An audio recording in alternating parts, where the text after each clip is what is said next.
What's up, guys? What's There up? we go. What's up? Welcome to the show. Welcome to the show. Sorry about that. I was touching a lot of things in the settings, but we're here. We're here. It's a nice sunny day here in Ireland, and I have my man Vector as always, and I always have Gundo as always with his NASA shirt that he's been wearing for the past few days we've been here. I don't know if he's trying to give us some hints that he's joined NASA or he's doing something for NASA. But how you doing, Gundo? I'm gonna start with you, Mr. NASA. I'm well. I'm taking a break from work, man. I just finished up a meeting, so I have like an hour break. I'm taking a break from work it's good weather here. Yeah. You know, it's been good with springtime, so we're good to be here, man. Yeah, so before I go to vet and just ask him how he's doing also himself, I want to say hi to Charlie. He says, afternoon, guys. Centurion, 100 points. How you doing, man? I haven't seen you in a long time. Says hi. And Charlie says, Patrick, Carl, and Veta, hi. Charlie, we're good. We're good. Hopefully you did tell us what you bought with your gift card. Tell us. We would like to know, you know. So guys, welcome to the show. Subscribe to Veta, subscribe to Pitchpoint, subscribe to True City Fan channel, and then Veta, how is it? How is the weather there with the Real Madrid background you have there? The weather's nice out here, man. It's 2 degrees Celsius, so it's a little chilly, but it's clear. It's clear. The skies are clear, so doing all right. Oh, good. Okay, so let's for you no, guys go ahead. for you guys in Canada, 2 degrees is like summertime, right? No, don't do that. It's still chilly, man. But we're looking forward to the summertime for sure. Yeah. Okay, cool. So let's dive deep into this. I'm gonna start with you, Gundo. I was at work, so I did listen to your voice notes. Your voice notes are always exciting. They make me laugh, especially when I'm at work. I listened to them this morning because I was looking at somebody commented on the voice note in the WhatsApp group, so I went to listen to it. You didn't seem so happy with the man behind the Riyad Mahrez. So what ticked you off? I know you didn't want him to play, and I was like, and I think I texted you at the beginning. I said, let's just be positive, but you were like, nah, this guy, I don't want him to play today. So what pissed you off? Because on the voice note, you looked like you were about to throw the phone to the screen. I was upset. I was very upset with Riyad Mahrez because I knew what would happen if he plays. What happened is exactly what we expected if he plays, right? 3 reasons why I was upset with him. Reason number 1, okay, you know we don't have a right back, okay? So your first responsibility as a right-sided winger is to do what? Is to cover your man. Cover your man. Make sure Vinicius Jr. does not have free rein. Even if it means you have to tactically foul him, you cover him. You cover him, which is why in our lineup, we had Jesus on the right side because we knew Jesus would cover the right side weakness, which Vinicius can exploit. But where was Mahrez? Not only was he wasteful, was he selfish, but he also gave the ball away that led to the 3rd goal, a penalty. Without those 3 things, we win that game 5-6-7-1. Wasteful, selfish, and he gave the ball away. And he did not cover his man. He didn't cover. You know Fernandinho's 36. You know Vinicius is on him. You're supposed to go back and help the guy out. Double up on the guy. Why is Bernardo Silva the one running from midfield all the way back to cover and right back when you, Mahrez, are supposed to be there? What pissed me off was not the result. The result was a good result. I still think we'll go through. It's the mindset that he has that I want to be so greedy. I want to show off that I can score against Real Madrid. I'm so greedy. I don't pass the ball to Foden when Foden is open goal 1-2 versus the keeper. That's what pisses me off. That's what pisses me off, Patrick. If you know you're not fit enough or you're hungry or you don't have the energy, let somebody else play. Bring in Raheem Sterling to the right or bring in Jesus to the right to cover for Fernandinho. But you cannot be that selfish, greedy, and wasteful, and then you lose the ball, leading to a counter-attack. It's unacceptable. Not at this level. Imagine that was Mohamed Salah. He passes that ball. to Foden. He chips it over. It's a goal. 3-0. Game over. 3-0, game is dead. Tie is dead. So that's why I was upset. I wasn't upset with the boys, Ford and Jesus, De Bruyne, Rodri was exceptional. I wasn't upset with that. Even the defense, I wasn't upset with the defense because we didn't have fullbacks. right? And the fact that we won without fullbacks is a miracle in itself. But you, Riyad Mahrez, that's your role, man. You got the chance and you blew it. That's why I'm upset.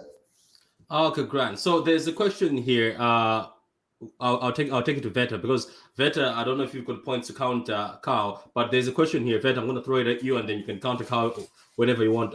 Was Mahrez struggling because we didn't have four backs to overlap? That's a question by Charlie.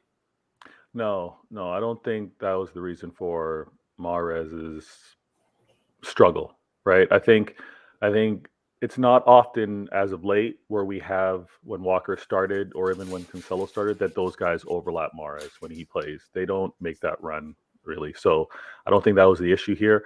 I do agree with a lot of points that Carl was making.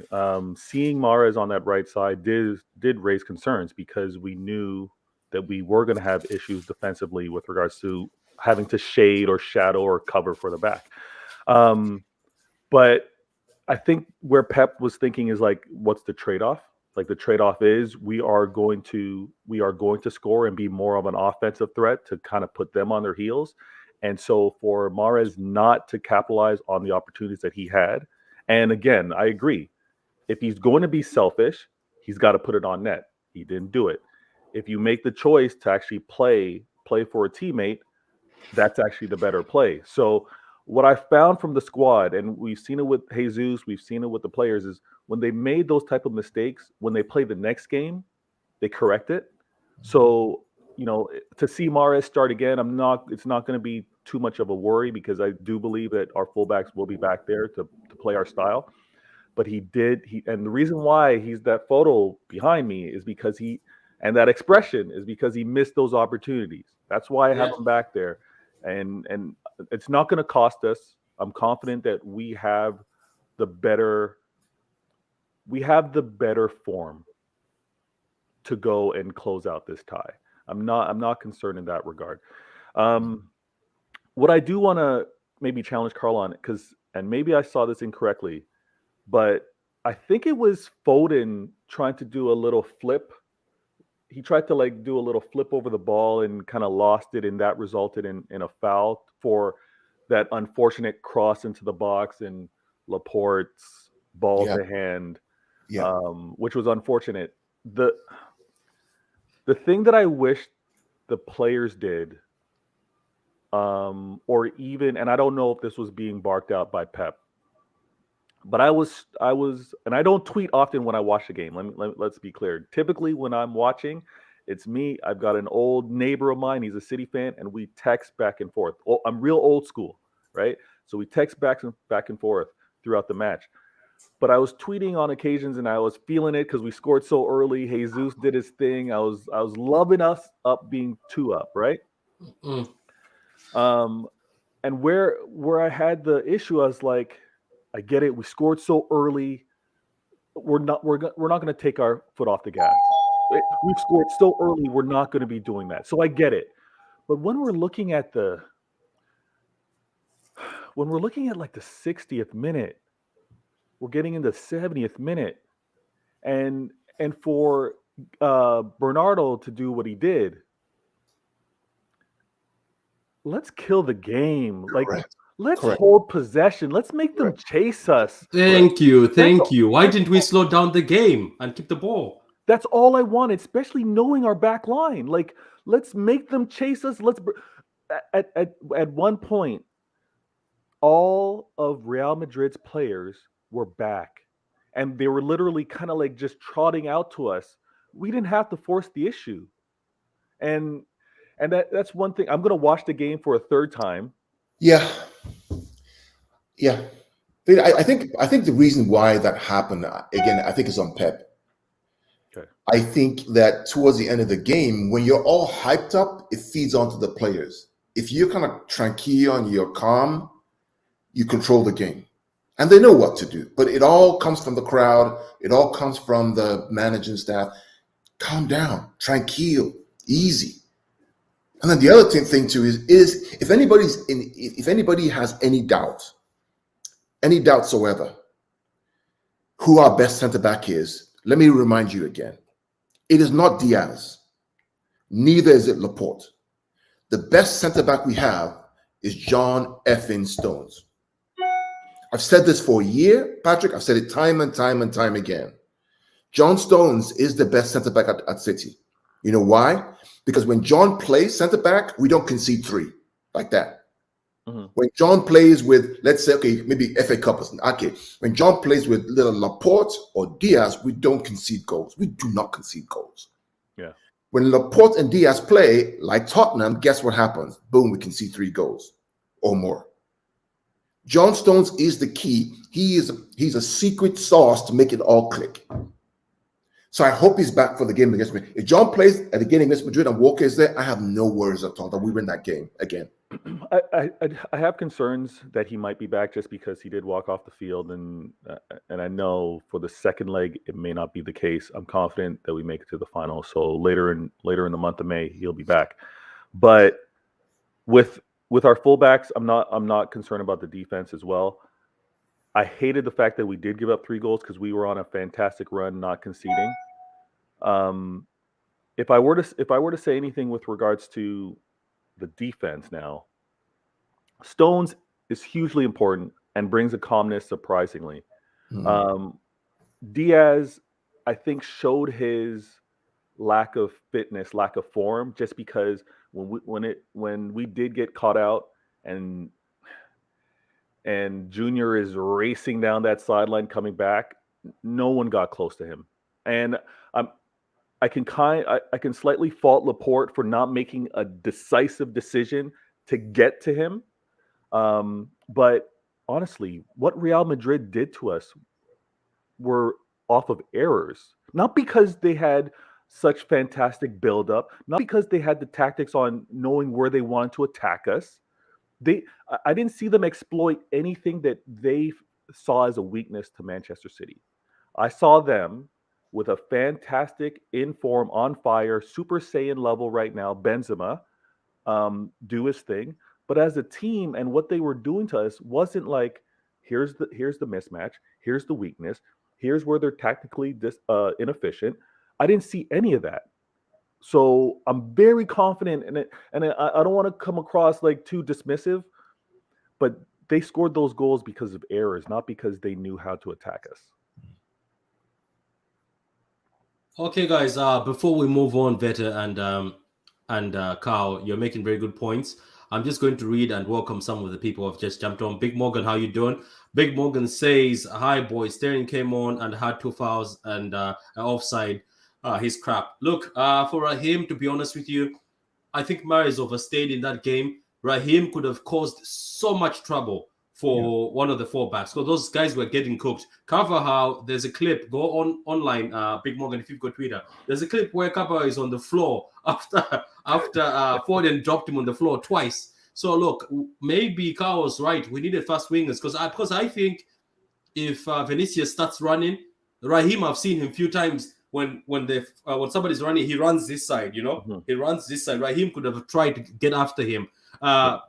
Obviously, Fernandinho is 37 this year, and we can't be thinking he's going to chase Vinicius, who's the fastest player in La Liga. I thought Pep was studying Mahrez. Look, it happens. Go ahead, Father.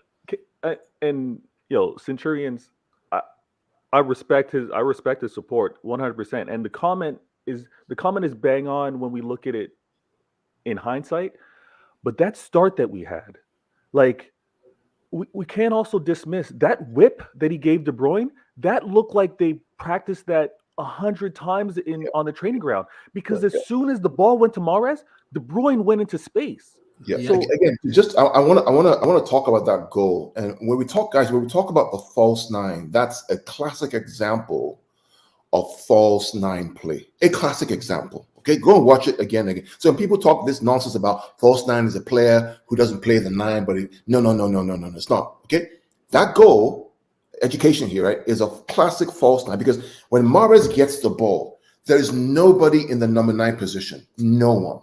Okay, but De Bruyne knows that there's a hole, right, because we've overloaded what side?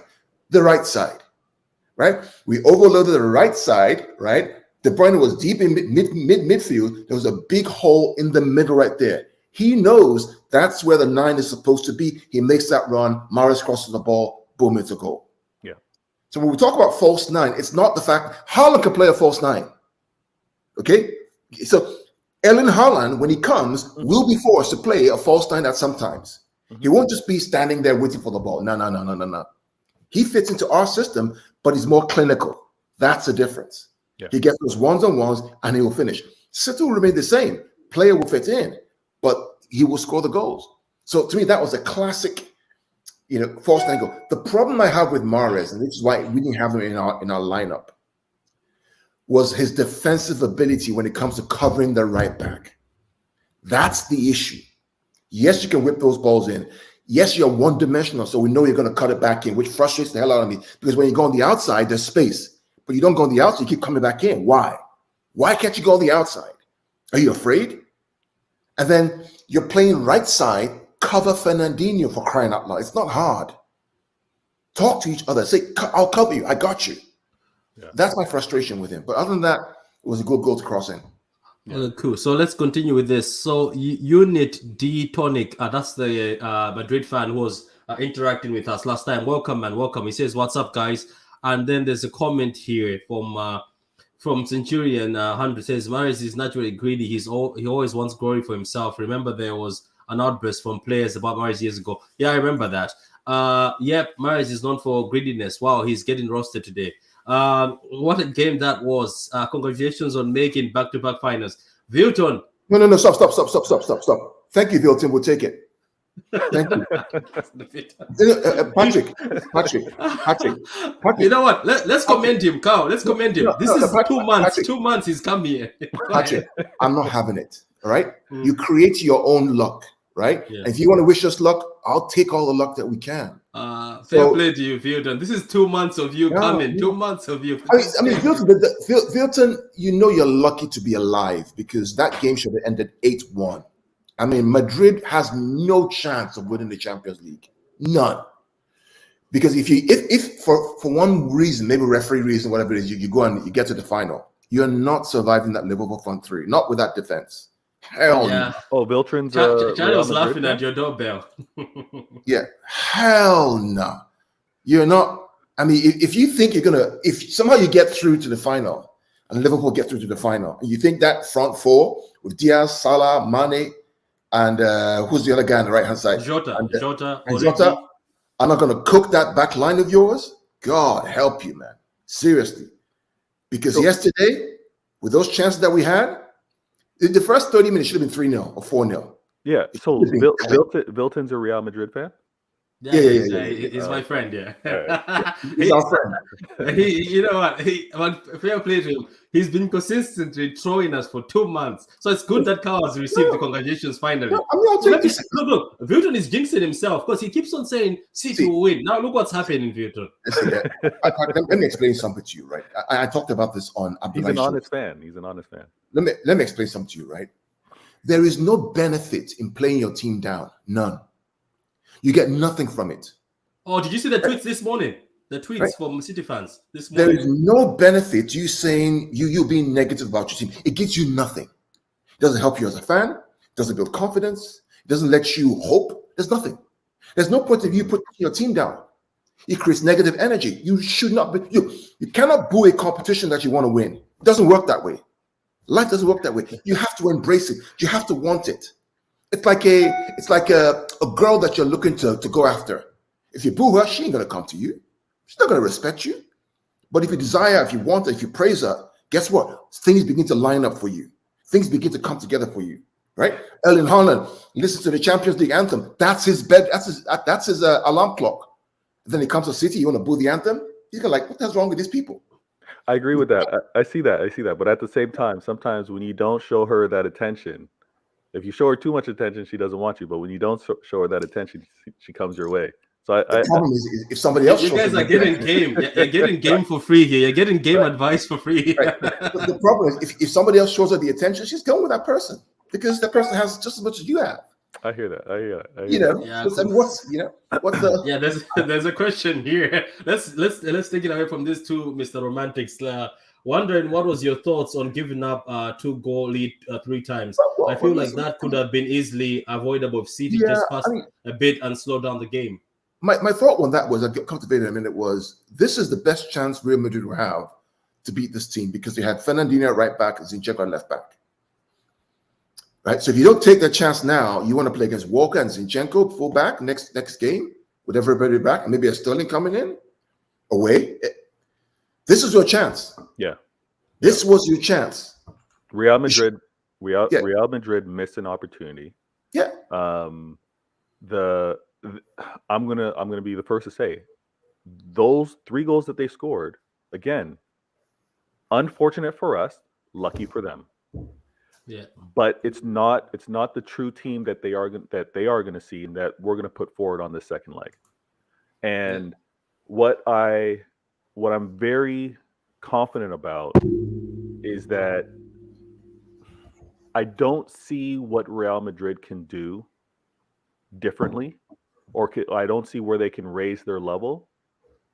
And I clearly see that with regards to Manchester City because of the missing players that we had, and the fact that, and I had to clap Stones off when he was walking off that field because again, bravery, courage. The man played. He wasn't fully fit. He put out a great performance. He just didn't have it, and knew to come off before it hurt us. I love that for him. And again, Carl, you talked about it. Patrick, you noted it. Those errors that happened, unfortunately, they happened. Those chances we didn't close out, they didn't happen. Second leg, we're going to handle our business. Don't mind my brother. He's useless. He's here to throw. That's my brother, Carl. That's my younger brother. I know he's a United fan. But answer him, please. Answer him because anybody who says Maguire is better than Stones doesn't understand football. I'm sorry.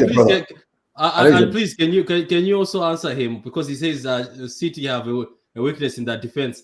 That just shows you don't watch City because you could have seen that the 4 backs are not 4 back. So Kelvin, take Mom out. Take her. She's come from England. Take her out instead of being here watching me. So let's go. Kelvin, I'm nice to meet you, Kelvin. I mean, thanks. You have a fantastic brother, by the way. Patrick is a wonderful brother. So, but it's sad that you're a United fan. You should come to the Blue Star. He's suffering. Come and win things. He's suffering.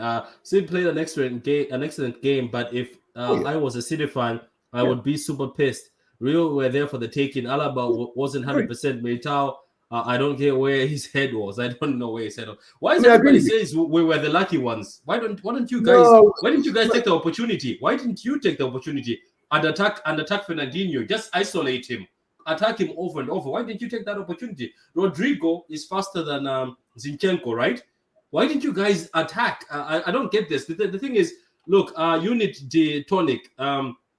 I get what you mean. Yes, we are pissed off because we were not as clinical and we let few goals in, but our defense was disrupted. Do you know what I was thinking when I was going this game? I had confidence, but I was thinking it's going to be a draw. I was like, this is not going to be great. And I said, whatever we get from here, I think let's just wait for the second leg and go there and be positive. So for me, let's not remember, this is the small Man City team for Main Road that has beaten Madrid 4-3. When is it things have changed that in 2022, when Man City slaps Madrid 4-3, who are the 13-time UCL champions, we have to be disappointed. I beg to differ. I think we have to be proud. I think the disappointment. So let's put it this way: if the game, here's how I process it in my own mind. If that game had ended 4-3, and it was a very tight game, and it was very tight, it was great opportunity. Madrid were wonderful, and we got the win 4-3. I would say, okay, fine. I'll be like, wow, that's a good win, right? Well, what disappointed to me was the fact that this 4-3 should have been 8-1. It should have been 8-1. It's just look, right? But the greed, the selfishness, the lack of, it's all about me. Even Foden had a chance to square to Jesus to score a goal. The only 3 players who were selfless in that game, Phil Foden, Kevin De Bruyne, and Gabriel Jesus. So Bernardo Silva, selfless. If everybody played like them, that game ends 3 or 4-0. Because it's about control, it's about contempt, it's about the extra man. Yeah. But because it's Real Madrid, they all want to go and shine and score a goal again. No. Control. Help your teammate out. Suffer. Yeah. Can I answer this for a minute? Big Morgan, let me just say this to a lot of City fans. we have a big issue as City fans with flip-flop, if you understand what I mean. We have this flip-flop syndrome, no offense, where we flip-flop. Just months ago, we were on Jesus' neck and we were praising Raheem for scoring that goal after Cancelo scored him. Raheem was saving us in games, and people were posting Raheem the dream. Raheem, this is the reason why we need Raheem sometimes to win us. He might be frustrating, but Carl, do you remember the time when we were praising him? People were praising him when he was scoring goals. He was scoring goals. There was a period where he said he was scoring goals. Now Jesus is scoring goals. You're like, it's flipped now. Oh, let's sell Raheem. Let's. In a few games, you're gonna flip again. Oh, let's sell this. So, guys. Vader, Me, Vader. I've just given up. I'm not going to be pointing at players anymore because it looks like City players have got patches where they're great. Then we start praising them. As soon as they're not great, another one comes in. Now people are like, Zinchenko should bench Cancelo. I saw that on Twitter. They said, "Oh, Zinchenko is a semi-final god. He should bench Cancelo." You forget that this is the same Cancelo who is one of the most creative players in the City team. He was actually beaten. He's actually beaten De Bruyne still as the most creative we have. So I know that people don't like Raheem, but look, he also carried us for a while. There was a period where he carried us. Let's see this comment. Let Vader answer that question because he's more. Do you want me to just read this one, Vader? Then you can answer that. Go ahead, yeah. Okay, man, I'm disappointed that we did not kill the game because we could have been happy today. 1 foot in the finals. I'm still happy. I don't know about you, Vuma, but I'm happy. Maris was just excited and saw the glory for himself because, maybe he was excited because he's got 1 year in his contract. Maybe there's something he's looking for. Vader, go ahead about I think you want to say something right here. Yeah, about the player comparison and the player bashing or the temporary hate on players. For an entire season, that is going to happen. I don't pay it much mind because, again, I'm grown, see the beard, I pay a mortgage, I got kids. I understand how life works, right? We all do. So when a player is going through a season, they're going to have their ups and downs. Sterling's been a hero for us, and he's shown poor patches. I'm not gonna kill him. And I think one of the comments was he came on 2 fouls and offside. I'm not going to kill him for that because he came on and applied pressure and maybe applied too much. But it was in their end where he got these fouls too. He's pressing. This is where the fouls took place. He's going to get back in form. He's going to be trusted again. He's going to be needed to close out this season. And you brought up a great point, Patrick. Jesus was the guy that a lot were saying he could go. Yeah, he's useless. Right? Yeah, that's what they're saying. We don't need him. He can go. And what does he do? Maybe he hears the whispers. Maybe what the fans are doing, bashing and talking bad about Sterling, is to put a battery in his back and to have him score 4 goals like Jesus just did. Maybe that's what they're trying to do. But guys, we don't need to kill our players. It's just a temporary patch. They're going to be good. If Pep and the players trust, we got to do the same. Yeah, Grant, there's a comment here. Why not talking about the fact that Edison should have done better for the Vinicius goal? Laporte issue. I don't call it a Laporte issue. That can happen to anybody. Madrid were lucky to get away with the 4-3. That third goal for the penalty, that's penalty. Like, guys, I know the rules are the rules, but the ball hits you on the head. And that's not an issue. That's not an issue. Centurion 100 points. That's not an issue. Or are you talking about something else? Maybe I'm missing here. And Edison, let's look at that goal. If Laporte didn't go up to challenge for that ball and Benzema heads the ball, who are we going to blame? Laporte. I think Centurion's talking about, obviously, Junior scoring that first goal. And maybe, again, we kind of made mention of it. Possibly Laporte should have been more direct, right? Should have gone to Vinicius Junior. And again, Ederson, I would have loved for the ball to at least hit his hand or something, or for him to have gotten to it, but he didn't. I think we could maybe criticize the two of them slightly. The one with Laporte jumping to clear a header, I thought it was harsh, but I thought too. I thought that's a harsh one too. That was very harsh. I thought it was very harsh because it wasn't even a where somebody actually goes like this. Yeah. So that's where I was a little tough on it, but we can't ignore, and some of my friends were killing me on this, but playing against Real Madrid, I believe, put pressure on the referee as well. So the referee not making that call in a match with Real Madrid, I think that's where he felt the pressure. And maybe a different team, we don't get Yeah, that he blew call. that whistle so fast. There was no, like, you know how some refs will try to say, okay, Yeah, try or to continue talk, play that and calm wait, down. yeah. I'm gonna blow. He was like, there we go. Well, guys, let's have some context here, though. Okay, here's the context. The context is we won the game, and we could have won the game by much, much more. We are clearly the better team. Yeah, okay, that's fact. Facts. Number two, right, is Chelsea can go to Real Madrid and kill them for 60 minutes, 3-0, and win the game 3-2. You really think that a City team that's 15 points ahead of Chelsea can't go there and beat them with a better squad and a 1-goal lead? Remember, Madrid won the game at Chelsea before they went there. Right.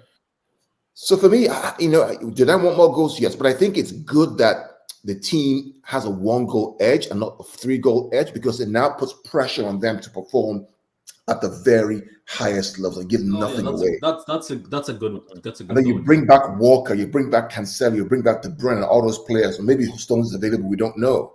But now it's complete focus for 90 minutes here through to the final. Yeah. Right? The pressure is on Madrid to be progressive, 100%. which means there will be space. And when there's space, like in the first half, guess what happens in transition? You have De Bruyne, you have Foden, you have Mahrez, you have Sterling, you have Jesus, who can run in behind. Right? And then you have Walker covering in case there's a counter attack. So for me, a 1-goal lead, take it, you move on. Yeah. The performance, the attacking performance, to me is what matters. And the fact that there are no away goals. Yeah.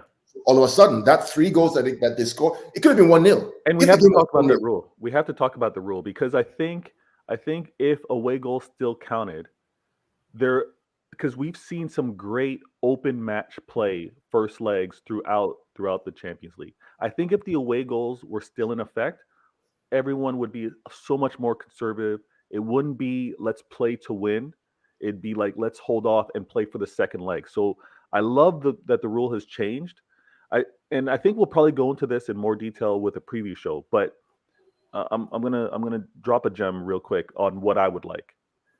I would love to see Pep take all the learnings throughout this Champions League and go to Real Madrid and again set up, because we know we're going to, I call ourselves like we're like boa constrictors, right? We're gonna apply pressure. I want us to go get into their end, show our threats, but not press the issue.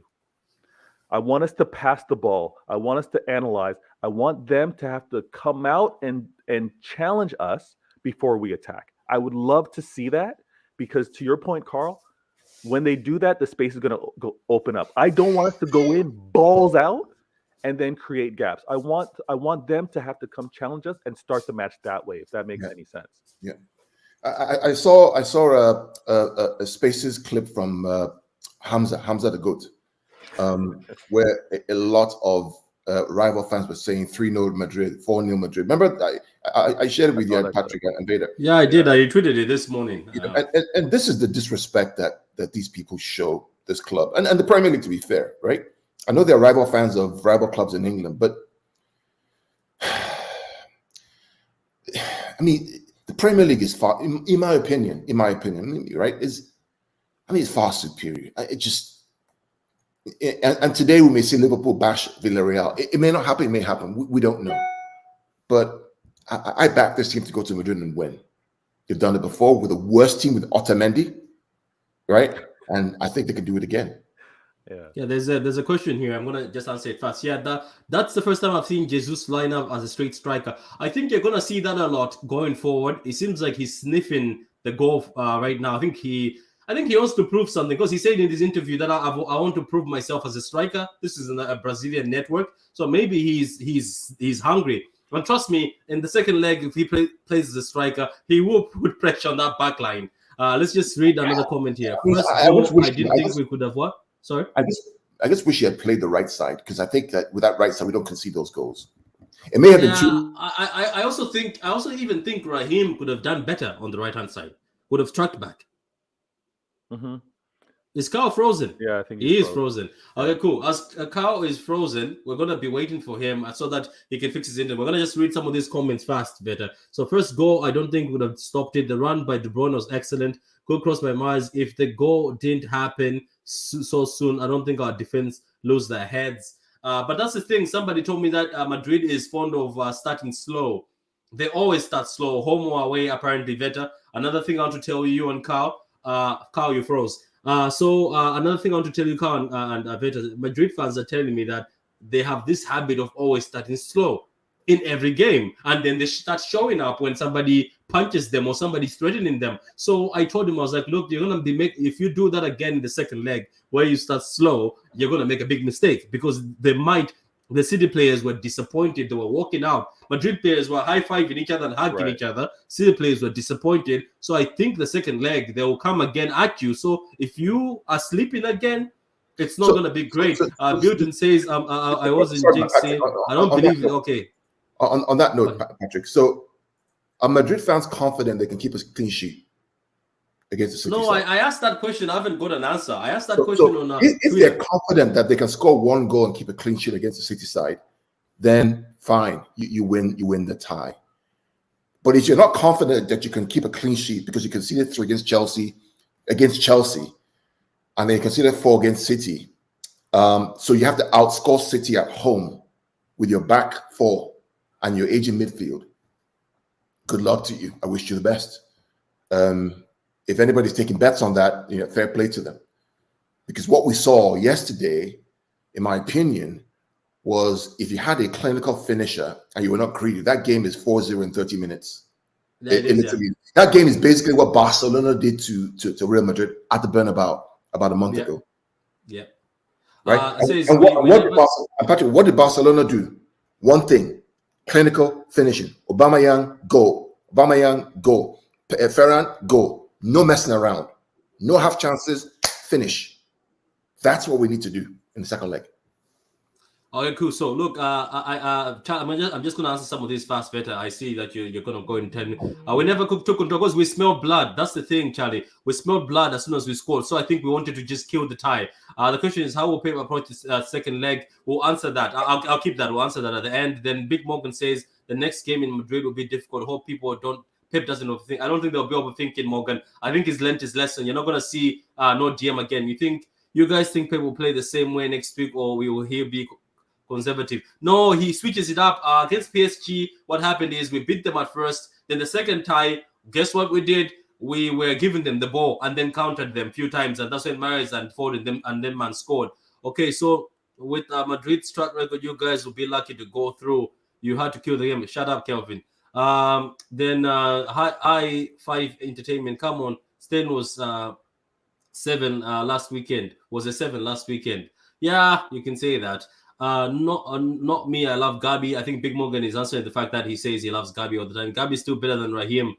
Difference is Sterling gets more game time. I agree. Yeah, I think somebody told me that my friend, one of my friends, Have Hope, told me that he thinks he's always said this from the beginning. He's not just said it now. One of my friends, Have Hope, the guy from Nigeria, he thinks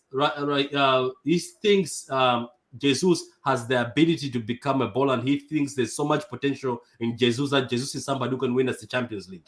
That's what he thinks. He says, given the opportunity. Jesus is only 25. I think it might be true. He seems older because he's been here since he's been 18, but he's still a young player.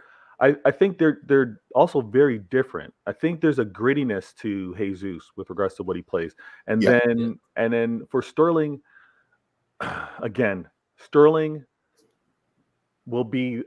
I think Sterling will be back to the form that we were like, oh, we need this guy with a proper striker. And I know Vader, to be fair, I think Sterling has peaked. I think he's peaked. Do you think he's already reached his potential and this is it? I think he's peaked. I think he's peaked. Okay, so if you think he's peaked, but do you think he's in? You think the team is set up for him to get the most out of him? Not necessarily. No, he has to adapt. But I think maybe in this system, I think he's peaked. I would rather have a front three of Foden, Haaland, and Jesus, next season, because and Alvarez. I think Sterling Last year of the contract, hasn't signed yet. I don't see it. I don't. Igal, how you doing, Igal, my brother? He says AK and Husam are the ones who are talking the nonsense that we're gonna get beaten by.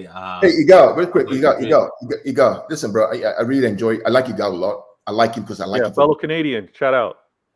For two things, right? Igal takes nothing from no one who talks his team down. They can be in 15th, they can be in 4th. He doesn't care. He backs his team, and he gives us facts on why he feels his team are going to be the top 4 qualifier. I really like that attitude. Doesn't back down. He says cow has frozen like Stain does. That's what Big Morgan. No way we keep a clean sheet. That's not a question that needs to be asked. That's what the Madrid fan says. He says there's no way. Alex, how you doing, man? What's up, guys? Stop it with Stain. We need fresh blood. Yeah, you might be right. And let me just read one more here. Real Madrid was open, showed us why they were missing Casemiro. That's going to change next week. They had Casemiro last time, and we still clapped them cheeks. Patrick, 1 second. Yeah, go ahead. I think we can definitely talk about who needs to go, who needs to come in. But let's talk about the next tie. Yeah, let's go ahead. But I don't want to have that conversation until when the season's done, right? On who needs to go, who needs to come in when the season's done. So, do you want us to answer this? I'll start with you, Veta. This question: how will Pep approach the 10 leg? Let's not go deep into it. We can pause on the preview. We can touch it, but just to give them a bit of a preview. I think Pep sets up very similar, with the exception of the back line. I think he sets up very similar with the exception of the back line, because he's seen, even with Mahrez starting, he's seen that the pressure that Jesus can give and Foden can give is enough to disrupt them. And then the assurity that we'll have, granted with the Walker on the right, Cancelo on the left, will be good enough to manage any attacks that they may be able to put together. But again, Pep's approach isn't going to change. We're going to control the match through possession. We're gonna manage our defense through possession. So I don't think much changes, but we'll go into much more depth. And what you got to say, Carl? I think what Pep does is going to be dependent on what Real Madrid do. So if you look at the last 30 minutes of the game, Carlo changed his formation and his system. Carlo changed to a 5-4-1-1, where he basically had a back four. Then Modric kind of tuck in and Benzema up front, so try to transition. I think that's what he's going to do in the second leg, which is why I don't think a Mahrez against a back 4, back 5 is going to be good enough in that game. I think you need to have width, Foden on the left, Jesus or Sterling on the right, to pull those fullbacks apart and have the 8s go in and back and forth. That's what he's going to have to do. And then with Walker and Cancelo there, Cancelo can create like a magician, and Walker can help to counter attack and cover Vinicius. I think that's what's going to end up happening. But I have to run. I have another meeting now. Yeah. So okay, cool. So Katutu, yes, you missed a lot. So we're gonna cut off the show right now because everybody has got stuff to do. Katutu, you can go back and rewatch the show. Everybody who was here, guys, High Five Entertainment, Alex, Igao, Unit Detonic, Vuton, the Troll, Kelvin, even yourself, even though you don't matter, and everybody who was here, Big Morgan, Centurion 100. Charlie, thank you for watching the channel, guys. We might, if we get time, we might do the preview for the Leeds game and maybe the post-match. Then if we have time, we're gonna do the preview. No, we'll definitely do the preview for the second leg because it's exciting. But anyway, subscribe to Vader Games, subscribe to Pitchpoint, the True City Fan, and share the vid, guys. And those guys who came too late, like the vid and also rewatch the video, and then you can drop some comments, ask us questions for the next preview for the Madrid game. We'll be able to read them. So guys, peace, have a great day, enjoy your afternoon. Thank you.